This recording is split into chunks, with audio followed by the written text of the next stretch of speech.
El Señor esté con ustedes. Proclamación del Santo Evangelio según San Juan.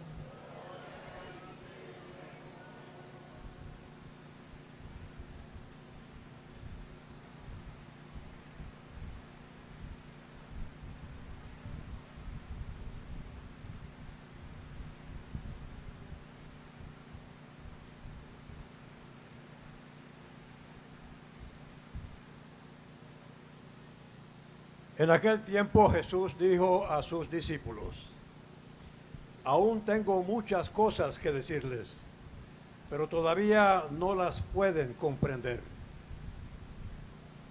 Pero cuando venga el Espíritu de verdad, Él los irá guiando hasta la verdad plena, porque no hablará por su cuenta, sino que dirá lo que haya oído y les anunciará las cosas que van a suceder. Él me glorificará, porque primero recibirá de mí lo que les vaya comunicando.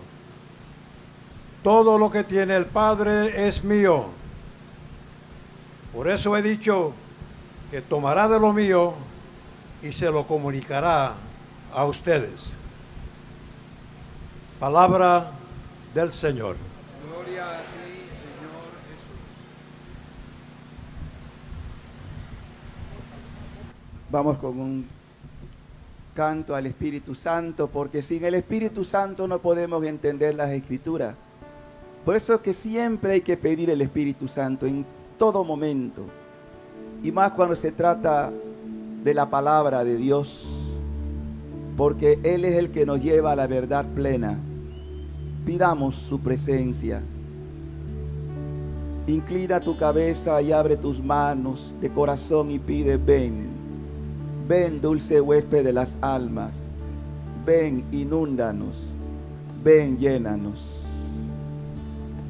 Sopla, Señor, el rocío de tu Espíritu aquí. Espíritu de Dios, llena mi vida. Espíritu de Dios, llena mi ser. Espíritu de Dios, llena mi vida. Espíritu de Dios, llena mi ser. Y lléname, Señor, con tu poder. Digámoslo todo. Y lléname, Señor, con tu poder. Con tu poder, Espíritu de Dios. Espíritu de Dios, llena mi vida. Espíritu de Dios, llena mi ser. Espíritu de Dios, llena mi vida. Espíritu de Dios, llena mi ser. Lléname. Y lléname, Señor, con tu poder. Con tu poder. Lléname. Y lléname, Señor, con tu poder. Va a decir conmigo: tu palabra me da vida. Confío en ti, Señor. Tu palabra es eterna, en ella espera. Una vez más. Tu palabra me da vida. Confío en ti, Señor. Tu palabra es eterna, en ella esperaré.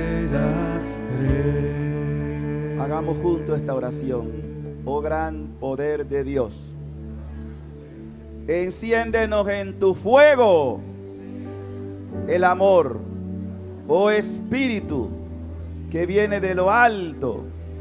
Llénanos de Dios, oh Espíritu, óleo santo, úngenos en el amor. Amén. Amén. En nombre del Padre, del Hijo y del Espíritu Santo. Paz y alegría. Qué hermoso ha sido Dios con nosotros este fin de semana. Y quiere culminar este gran encuentro de Ámame regalándonos el misterio de la Santísima Trinidad. Ayer algo hablé de eso.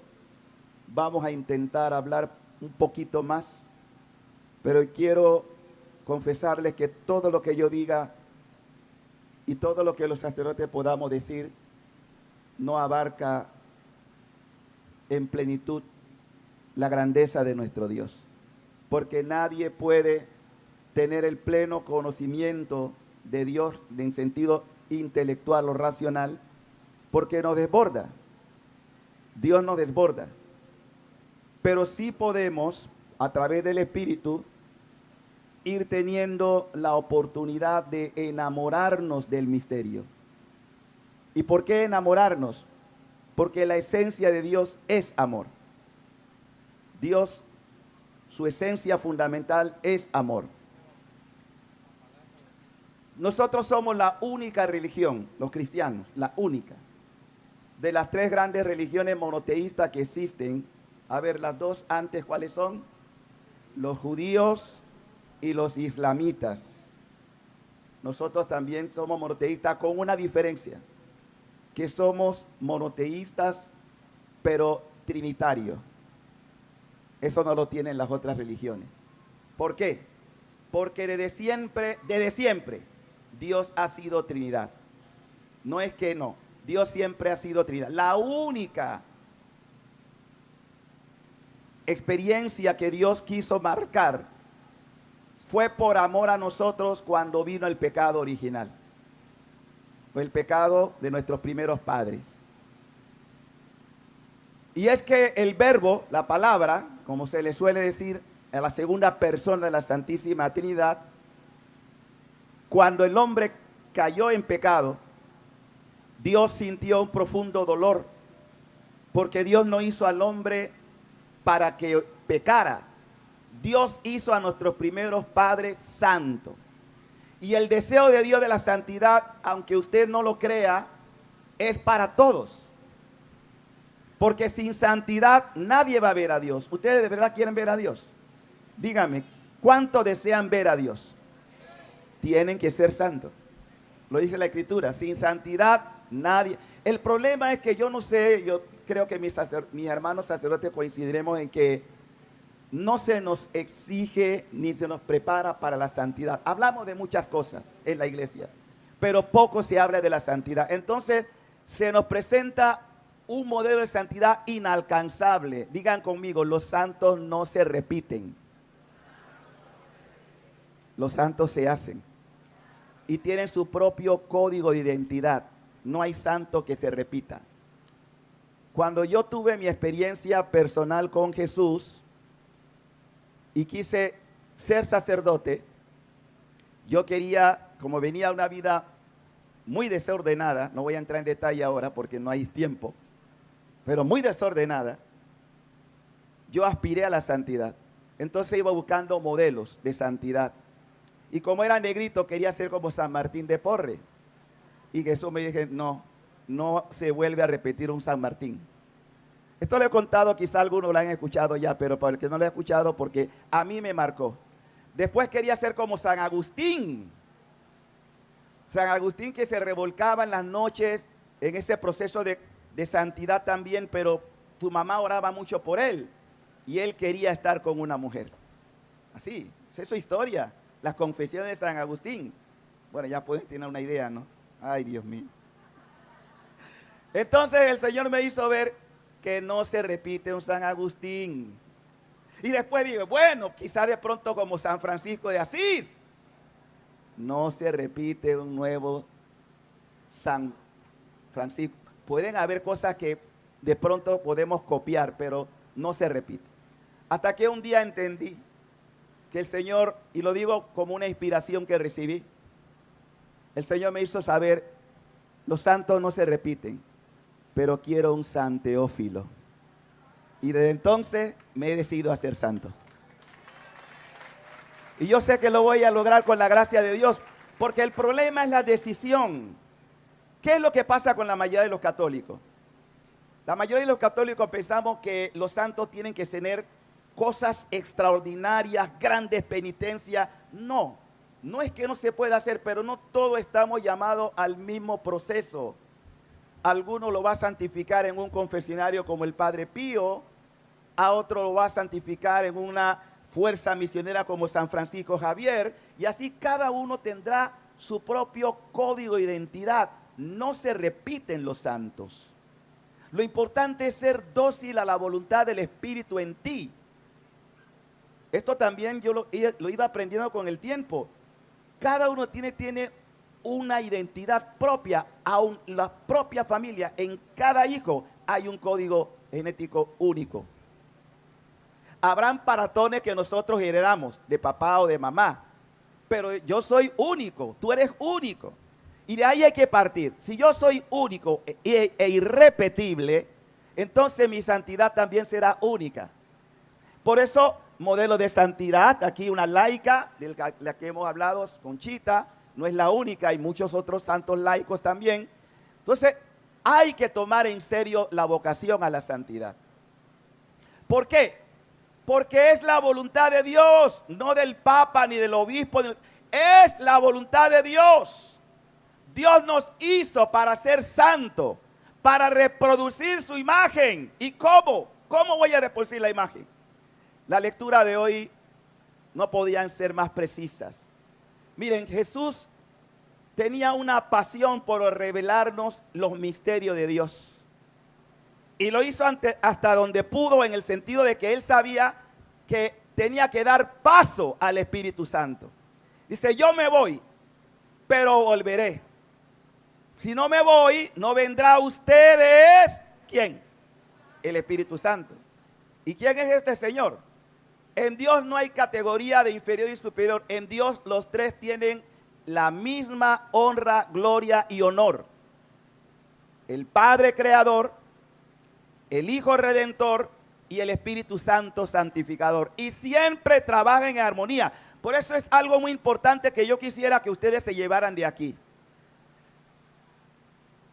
Nosotros sabemos, la palabra Satanás, ¿saben qué significa? No, Satán, ¿sabe lo que significa?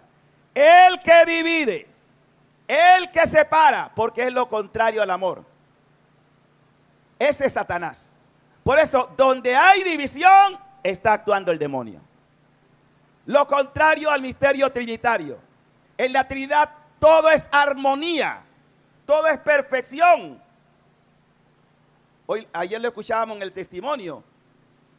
La armonía de Dios siempre nos lleva a la comunión, a la unidad, porque la unidad, que es fruto del amor, nos hace ver que todos somos hijos de un mismo papá. Entonces, si yo soy hijo de un mismo papá, ¿por qué estamos tan divididos? Y encontré la respuesta en una mística llamada Luisa Picarreta. El problema es que cada uno quiere hacer su voluntad. Y mientras tú quieras hacer tu voluntad, no vamos a alcanzar lo que es la voluntad de Dios. Miren, hasta el Padre quiere que se haga la voluntad del Hijo.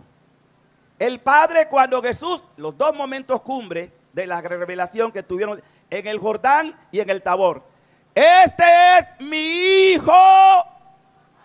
Escúchenlo, obedézcanlo. ¿Y qué dice Jesús del Padre? Jesús habla haciendo siempre la voluntad del Padre. Yo y el Padre somos uno, pero he venido a hacer tu voluntad. Jesús se sometió a la voluntad del Padre. Y si Jesús, siendo Dios, se somete a la voluntad del Padre, ¿quién soy yo para querer hacer mi propia voluntad. Por eso que fracasamos en el tema de la santidad. Porque cada uno está enfocado en el yo, el yo. Y así no se puede. Miren, hermano, ténganlo claro. Si Dios me creó, tiene mejores planes que el que yo puedo tener en mi propia vida. Dios me creó para que yo sea imagen suya de Él, pues, imagen de Él. Y miren lo que Jesús nos dice en la palabra que hemos escuchado. Dice Jesús, hablando de esta manifestación, dice que porque no habrá, cuando habla del Espíritu que ha de manifestarse, Él me glorificará. Está hablando del Espíritu. Porque primero recibirá de mí lo que le vaya comunicando. Ah, entonces el que nos va a comunicar esta verdad, ¿quién es? ¿Quién es? El Espíritu Santo. Y por eso hay que pedirlo. Porque si no pedimos el Espíritu, no vamos a ir entendiendo los misterios de Dios. Por eso la iglesia tiene lo que llamamos un magisterio guiado por el Espíritu Santo para revelarnos esta verdad que no se ha dado en otras religiones. La iglesia católica tiene la gran revelación de Dios. ¿Cómo es Dios? Dios es trino. Dios es Padre, Dios es Hijo y Dios es Espíritu Santo. Por eso cuando creó al ser humano, lo creó también en trilogía. Alma, cuerpo, espíritu. Y cuando conforma la familia, como le expliqué ayer, también formamos una célula trinitaria. Porque la familia es célula trinitaria. Todo lo hace Dios a la imagen, a su imagen y semejanza. Y de esa imagen y semejanza estamos llamados a vivir en la unidad. Por eso, cuando podamos aplicar esto en todo lo que realicemos, entonces vendrá la plenitud en la unidad. Nosotros tenemos otros hermanos separados. Son cristianos, pero no han entrado en la plena revelación. Pero el plan de Dios es que no haya más que una santa iglesia. Y esa iglesia será la iglesia católica. Y los que hoy están separados volverán en el tiempo de Dios a la plena unidad con la iglesia católica. ¿Cuántos creen eso? ¿Cuántos creen eso? Tenemos que creerlo porque no es el plan del Papa. No es el Papa el que quiere esto, aunque lo quiere. Ni el obispo, lo quiere el mismo Dios. Dios creó una iglesia, no 55,000 denominaciones como creo que es hasta el día de hoy, la cantidad de diversas, porque Satanás lleva la división. Dios lleva a la unidad, siempre a la unidad. Entonces no podemos predicar un evangelio fraccionado. El mismo Jesús nos ha dicho, recibirá de mí lo que le vaya comunicando. Todo lo que tiene el Padre es mío. ¿Han escuchado bien? Todo lo que tiene el Padre es mío. Por eso he dicho que tomará de lo mío y se lo irá comunicando a ustedes. Mire, aquí entramos entonces en el misterio de los misterios. Y por eso me gozaba escuchando al padre Marcelino cuando hablaba de ese misterio en el sentido de Dios que se revela. ¿Y dónde se nos revela Dios plenamente? Aquí. Aquí revelación plena. Miren, el problema es muy sencillo, se lo voy a explicar así. Dios tiene que venir a nosotros porque nuestra naturaleza humana es limitada. Todavía no hemos trascendido y como estamos todavía limitados, ¿saben lo que pasaría si Dios mostrara toda su gloria aquí? Exactamente esto que voy a hacer. Nos moriríamos, no vamos a resistir tanta gloria. Entonces Dios tiene que venir oculto, pero real, porque nuestra naturaleza está limitada. Entonces Él tiene que venir de manera suave para no reventarnos el alma de amor, porque es tanto su amor que no hay cuerpo que lo pueda resistir. ¿Cuánto dan gloria a Dios? Ahora llegará el momento el que Él nos va a revestir de la naturaleza divina, porque eso es lo que quiere hacer Él. Por eso San Agustín dice que Dios ha hecho un intercambio. Él asumió la naturaleza humana en la persona de Cristo para darnos también en la persona de Cristo la naturaleza divina. Dile al que está a tu lado, tú sabes que estás llamada a ser divino, divina. Dígaselo porque a veces se le olvida. ¿Sabes que estás llamado a ser divino? ¿Sabes que estás llamado a ser divina? Divino, ¿lo sabes? Mucha gente no se lo cree.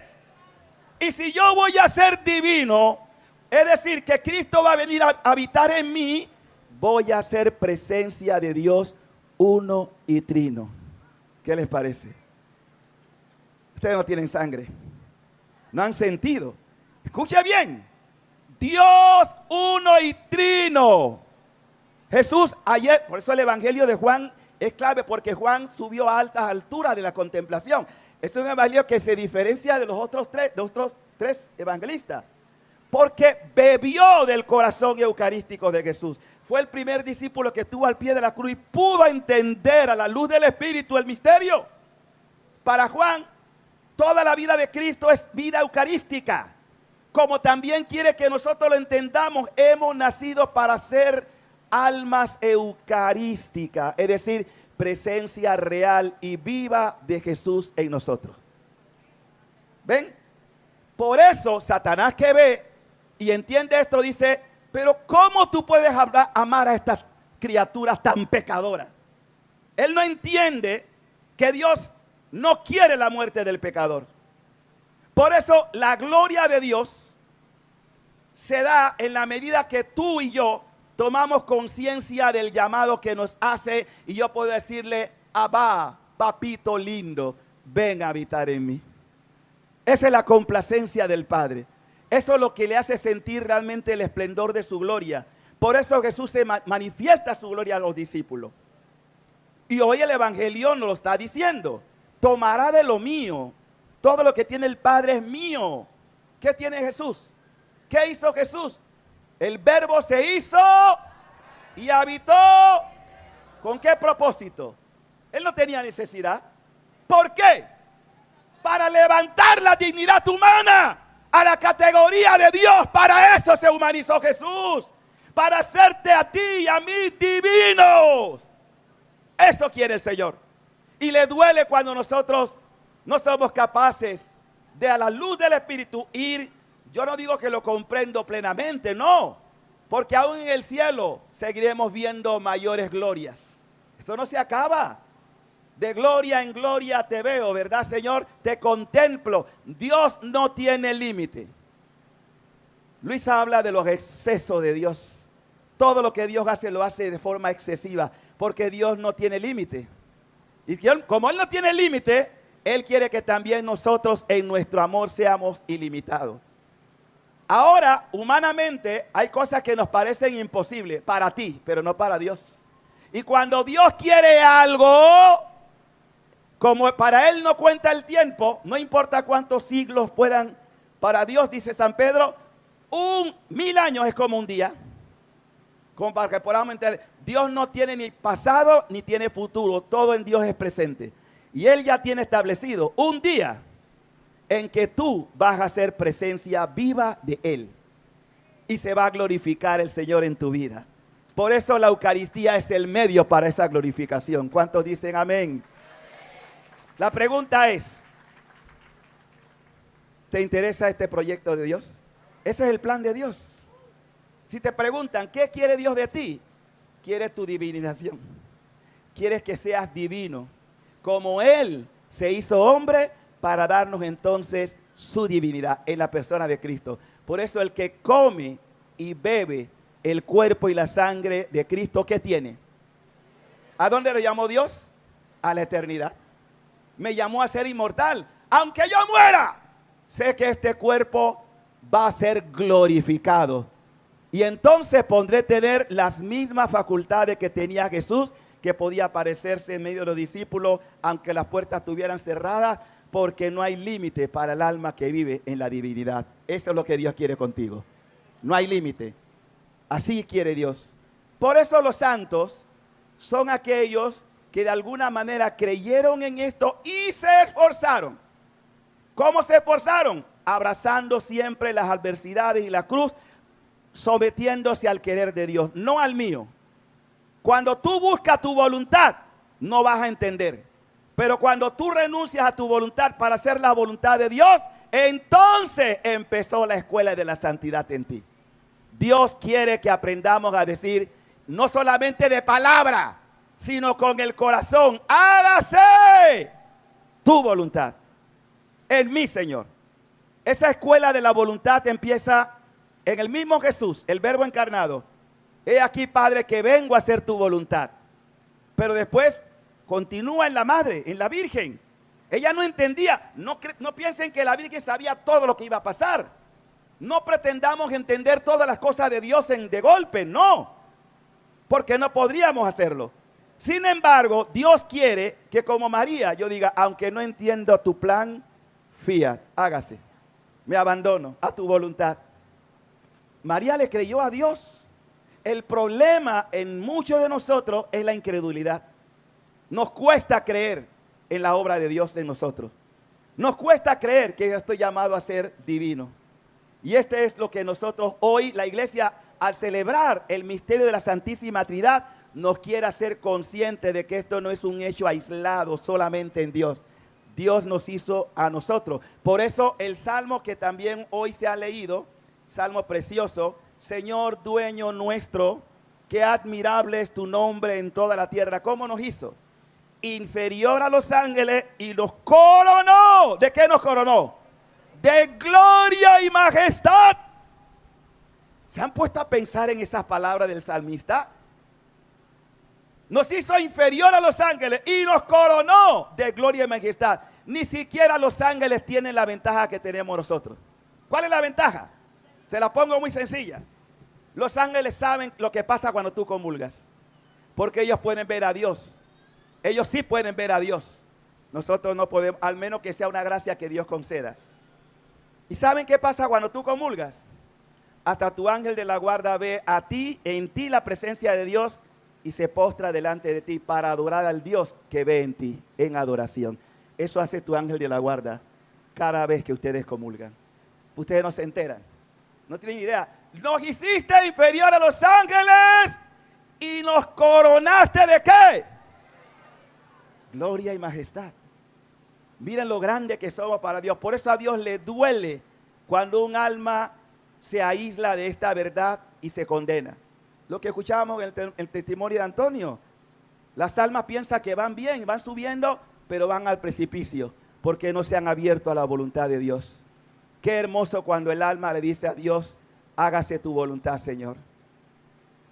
Yo no pensé llegar a esta altura de mi vida a tomar muy en serio, pero lo que decía el Padre, y es verdad, muchos buscaron el sacerdocio, no digo todos porque no es verdad, solo por un estatus social. Yo no busqué el sacerdocio por un estatus social. Yo busqué el sacerdocio porque me vi amparado por la misericordia. ¿Saben lo que dice el Papa Francisco de una manera muy sabia? Y es verdad. Solo el que ha experimentado la misericordia está sentenciado a ser misericordioso. Si tú no has experimentado el perdón, la misericordia de Dios, no vas a entender lo que es ser misericordioso. Por eso uno entiende al pecador. Cuando digo entender, todos somos miserables. Pero si, los santos, y este es el consuelo, los que están en la gloria, hay santos que quizás fueron peores que tú y que yo, pero un día tomaron la determinación radical, que es lo que necesitamos hoy en el catolicismo. Hombres y mujeres radicales, que no le nieguen nada a Dios. Por eso hay tan poco, y la tristeza más grande de este tiempo no es que haya suficiente santo. Eso es lo que debía haber. Con tantos siglos de revelación, con tantas manifestaciones que hemos tenido en la iglesia, la gente todavía vive en doble vida. Y eso le duele el corazón de Jesús. Porque como dije ayer y lo repito, el corazón de Jesús es la Eucaristía. Y ese corazón siente. Cuando se lo reveló a Santa Margarita María de Alacoque, le decía, mira mi corazón que tanto ama al mundo. ¿Qué recibe a cambio? Indiferencia, blasfemia, sacrilegio. Todo eso es lo que recibe. ¿Usted se ha puesto a pensar las veces que hemos comulgado de forma sacrílega? Solo por rutina. San Pablo dice cosas muy fuertes. Pablo en la carta a los Corintios capítulo 11 nos habla El que come y bebe el cuerpo de Cristo indignamente, es decir, si está preparado, ¿qué está haciendo? ¿Qué está haciendo? ¿Se han puesto a pensar cuántas comuniones podemos recibir de forma sacrilega? Sin estar debidamente preparado, sin discernir qué estoy recibiendo. Estoy recibiendo a Dios uno trino. Porque Jesús nunca está separado del Padre ni el Padre del Hijo. El Padre y yo somos uno, junto al Espíritu Santo. Eso lo recibimos. Vamos a pedirle a Dios, primero, perdón por todas las comuniones que no hemos hecho debidamente, o inconscientemente, o por rutina, sin saber que estaba recibiendo. Vamos a pedir perdón por los sacrilegios que se reciben y se dan hoy en día también en muchos altares. Las profanaciones. Miren, yo no voy a entrar en este campo científico porque no es mi competencia. Yo no necesito, ya lo he dicho otras veces, que me presenten una hostia sangrante para llevarla a un laboratorio y ver que es parte de un miocardio del corazón humano y que hay sangre tipo AB. No me importa. Yo no necesito eso. Y a pesar de que hay evidencia de eucaristías que han sido estudiadas, sangrante, y ven una presencia real, palpitante, la más conocida de la Lanciano. Pero yo no necesito ir a Lanciano para ver los exámenes, diríamos, los estudios que se han hecho para decir, ahora creo. Ahora creo. Si el mismo Jesús dijo, dichosos los que sin ver creen. Además, dígalo, sin fe es imposible agradar a Dios. ¿Quieren agradar a Dios? Pida la fe. Pídale, Señor, yo creo. Acuérdense que cuando Tomás, que nos representa a la mayoría de nosotros, hasta que yo no vea, hasta que yo no toque, hasta que yo no experimente, no voy a creer. 8 días después de esa manifestación de Jesús a sus discípulos, estaba Tomás y Jesús apareció, las puertas cerradas. Y se va directamente a Tomás. Venga acá, Tomás, ven acá. Toca, palpa. Señor mío y Dios mío. Era como para darle un latigazo. Si fuera yo se lo hubiera dado, pero Jesús no es así. Dice Jesús, tú crees porque viste. ¿Qué día es hoy? ¿Qué día es hoy? ¿Domingo qué? 12. Dichosos aquellos que en un encuentro de Ámame, un 12 de junio, están reunidos en mi nombre y creen lo que están celebrando. Dichosos ellos. Dichosos ellos. La fe, hermano. Por eso el pecado de estos tiempos, ¿saben cómo se llama el pecado de estos tiempos? Apostasía. Gente que un día se llamó cristiana, hoy le dicen, me voy. Abandonan a Cristo. ¿Cuántos abandonaron las asambleas? ¿Cuántos se enfriaron con la pandemia? ¿Cuántos han dejado de creer? Por eso lo dije y lo repito, Jesús nos hace una prueba. A mi retorno, ¿habrá fe? Porque Él sabía que íbamos a llegar a estos tiempos. Tiempo de apostasía. Tiempo de renunciar a la fe. Pero benditos los que son ese pequeño resto, como bien lo decía mi hermano Marcelino, ese pequeño resto a quien Jesús le dijo, miren, yo digo que Jesús hubiera sido mal político. ¿Por qué? Porque los políticos nunca dicen la verdad. Siempre mienten. Jesús no servía para políticos. Tú vas a perder adeptos. Por ejemplo, las elecciones próximas que vienen para algunos países, entre ellas Colombia, ¿no? ¿Qué hace un político? Si ve que el discurso que dio es revolucionario y de pronto la gente se escandaliza y se va, el político cambia el discurso. ¿Jesús cambió el discurso? ¿Qué hizo? A los que se quedaron todavía tiene la gana de decir, también ustedes se quieren ir. Como diciendo, ¿también te quieres ir? Bendito Espíritu Santo que bajó sobre Pedro y habló en nombre de todos. Señor, ¿a quién vamos a ir? Tú tienes palabra de vida eterna. Aleluya. Y aquí está la palabra de vida eterna. Esa palabra que en pocos minutos aquí se va a hacer pan de vida eterna para alimentarte a ti. Y por eso los discípulos también le dicen, Señor, danos siempre de ese pan. No el pan material que ya recibimos, el pan que da la vida eterna. Tu presencia eucarística. Así, hermanos y hermanas, vamos a ir culminando este encuentro pidiéndole a Dios la gracia de la fidelidad. Yo lo único que le pido a Dios, y lo pido también para mis hermanos sacerdotes, es que nos ayude a ser fiel hasta la muerte. Cuando yo pienso en los grandes mártires de la iglesia, en los grandes hombres y mujeres que dieron su vida por Cristo, yo me pregunto dónde están esos católicos de hoy. Cuando yo pienso en un niño como Joselito de México, que no era sacerdote, que le estaban quitando la fe, o intentaron quitarle la fe, que no importa que les corten el pie, él todavía tiene el valor para decir, ¡viva Cristo Rey! ¡Viva la Virgen de Guadalupe! Necesitamos jóvenes, hombres y mujeres así, capaces de dar la vida por lo que creen. Es muy fácil una asamblea como esta, aleluya, gloria a Dios, todo está bien. Si ahora viniera un ejército aquí que nos rodeara y nos dice cuántos de ustedes profesan la fe católica, de verdad, no levante la mano, ¿ah? ¿Cuántos se quedarían de verdad aquí? Dice, tienen dos opciones, o se quedan y los eliminamos o se van. ¿Cuántos quedarían? Es fácil en un ambiente como este. Ay, yo tengo un gozo en mi alma, sí. Y cuando viene la prueba, cuando viene la batalla, cuando viene la adversidad, cuando viene la persecución, ¿dónde están esos cristianos?